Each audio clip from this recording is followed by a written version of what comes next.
बिस्मिल्लाहिर्रहमानिर्रहीम।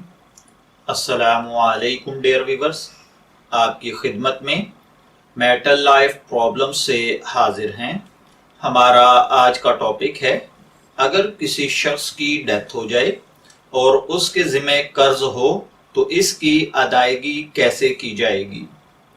याद रखिए, जो शख्स मर जाए और उसके ज़िम्मे कर्ज हो और उसने पीछे कुछ तरका छोड़ा हो तो तरके की तकसीम से मुताल्लिक एक आम उसूल ये कायम किया गया है कि वसीयत की तामील और कर्ज की अदायगी के बाद तकसीम अमल में आएगी। यहाँ वसीयत का जिक्र पहले, कर्ज का बाद में।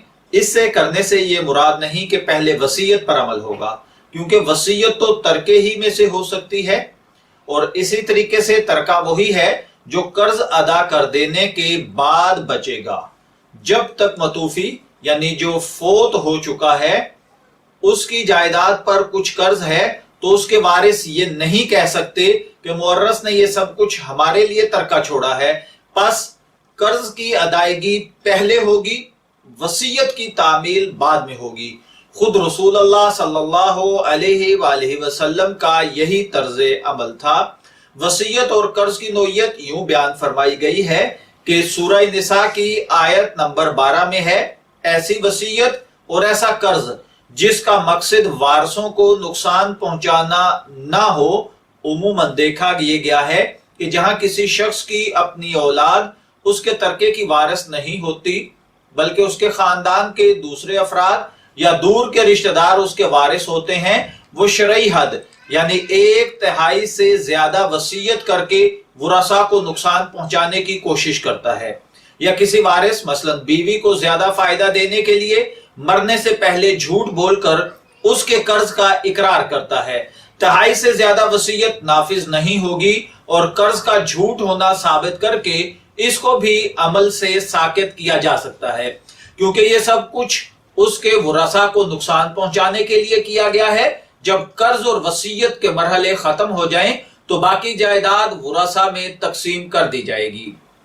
देखिए, इस टॉपिक के मुताबिक अगर हम बात करें तो भाई, अगर किसी के ऊपर कर्ज है तो वो पहले कर्ज अदा करेगा, वारिसों में वो चीज बाद में तकसीम होगी। लेकिन उमूमन बल्कि अक्सर मैंने ये देखा है कि खामन से उसकी बीवी अपने नाम पर बहुत कुछ मनवा लेती है, या फिर खामन की डेथ के बाद हर चीज के ऊपर मां कब्जा करके बैठ जाती है। बच्चे या बेटियां परेशान होते रहते हैं। बाज उनमें ऐसे भी होते हैं कि जिनके पास गुजर बसर के लिए कुछ नहीं होता, कुछ गैर शादीशुदा होते हैं। तो भाई याद रखिए, आपके बच्चे शादीशुदा हैं या गैर शादीशुदा, बस उस तरके के अंदर जो आपके खामन ने या आपके बाप ने छोड़ा है, सब बराबर के शरीक हैं। शरीयत के उसूल के मुताबिक बेटी को 1, बेटे को 2 हिस्से मिलेंगे।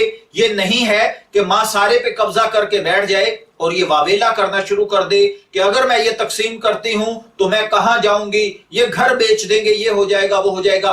देखिए, जो कुछ होना है वो होकर रहेगा। आप इज्जत के साथ, प्यार और मोहब्बत के साथ अपनी औलाद के अंदर अपने खामन की वरासत को तकसीम कर दीजिए। अदरवाइज ये खानदान एक दूसरे के साथ केसम केसी हो जाएगा। कल आप कोर्ट कचहरी के धक्के खाएंगे और लोग आपके ऊपर हंसेंगे। उस हंसने से ये बेहतर है कि आप अपनी औलाद को उनका जायज हक दे दीजिए। यकीनन ये औलाद इतनी बेमुरव्वत नहीं होगी कि आपको अपने साथ नहीं रखेगी।